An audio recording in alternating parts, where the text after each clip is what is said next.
Hello everybody, welcome to this week's episode of the County Seat. We are happy to report that we have an entire half hour to spend with Congressman Bishop for our program today. We will be talking about several of the issues that are of importance to particularly the rural parts of the state of Utah and some urban issues as well. Congressman, thank you so much for taking the time to join us today. Thank you for having me on. It's good to talk to you again. It is very good to talk with you as always. The big stir with the state legislature this year obviously was House Bill 148, and it is plowing some pretty controversial cutting-edge ground, but a lot of the people behind it think that there is some precedent for it. I'd like to give you an opportunity to weigh in on that. No, I'm actually excited about what they did for two aspects, or two things they're doing differently than had ever been done before. We have been arguing about the need to control our ground that the Enabling Act promises were never made. So we've been arguing sovereignty rights and fairness, and to be honest, my friends back east don't care whether we're treated fairly or not. So if you go to somebody from Pennsylvania or New Jersey and you argue that, they'll say, oh really, that's too bad, isn't it? So what? What this state legislature is doing is they've realized that they have to change the scope of the discussion to make it something that is meaningful to the people who have the majority of votes, which unfortunately are still in the eastern part of this country. We've recognized the same thing in Congress, in the Western Caucus, as well as in my committee. We've realized that, I've gone to some of these people, you sit down with them, they still don't get it. But there are some things that they do understand, and one of them is kids, and one of them is their own pocketbook. And all of a sudden, if we start in Washington shaping these issues, not just about how unfair it is, but how much it costs them to control the West and what it does to our kids, all of a sudden you caught their attention. It's a different concept than it's ever been before. And so what the state is also doing is using the same approach to it, but they're doing two things differently. One, they're creating their council, which is going to meet, I think, every month, to come up with a matrix system of what the state would do with public lands if they were given back to the state. So the argument that people will throw out is what the state of Utah wants to do is just strip mine everything. That's ridiculous. So what the state will do is come up with a way in which the state can designate conservation areas and wilderness areas. The state can designate areas for multiple use, including recreation, which unfortunately this administration is going against development as rapidly as they are going against people who want to recreate on public lands. They're trying to stop both of it. And then what they would do on the lands that do have energy proposals and development proposals or possibilities.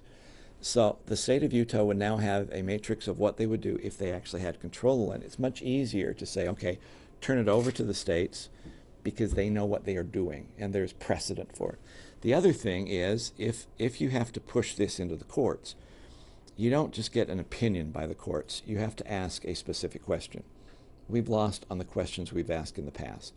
What they're doing is taking a different approach, so they would ask a different kind of question that has never been adjudicated in the courts.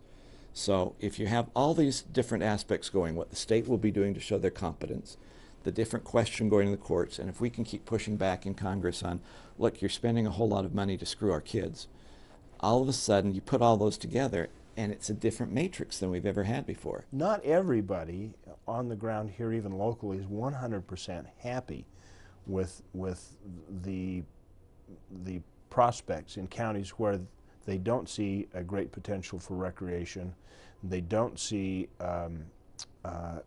mineralogical development, and so they're looking at this saying, are we going to be losing to what we're getting in PILT funds, payment in lieu of tax funds, by moving this way and having the state take it over? Got about 30 seconds. Got a response on that at all? PILT pays a fraction of what you could make by either development or simply taxing it at a regular rate. PILT has never come close to making up what we could do if we actually had control of the lands, and it never will. Well, I think that's a very good answer. We are going to stop right now and take a commercial break. We're going to continue our conversation here with Congressman Bishop. He has a great deal to talk about. We have other issues about energy development that we'd like to touch on today. We invite you to stay with us here on the County Seat. We'll be back after this quick commercial break. Anything worth doing in this quiet little town? You strike me as the kind of girl that likes a manicure and a massage. I was hoping for something a little more vigorous. Vigorous, I can do. And I thought you'd be riding side saddle. What?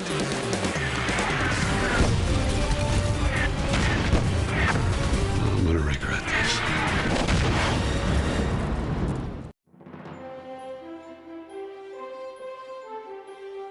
Imagine a place where the world's largest concentration of scenic attractions can be found, where radiant cliffs of 2 national parks and 3 state parks tower to kiss the azure sky. Come and visit any one of the many memorable sites and events that Bryce Canyon Country, Garfield County, Utah has to offer. Drive along National Scenic Byway 143 and All-American Road Highway 12 and experience the ultimate adventure. At the Prehistoric Museum, USU Eastern, there's no time like the past. Interpretive exhibits tell a tale of long ago.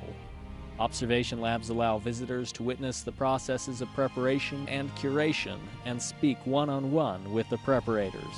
Dinosaurs, Ice Age, and archaeology allow you to experience life 500 million years in the making. What happens in Utah's Castle Country stays with you. Some people just live life. Others turn life into a great adventure. The only difference is where they choose to experience it. Come to Uinta County, Utah, where business, recreation, just life in general. Move from the mundane to the magnificent. Come to learn. Come to play. Come and do more than just live life. Uinta County. Find out what you're missing in undiscovered Utah.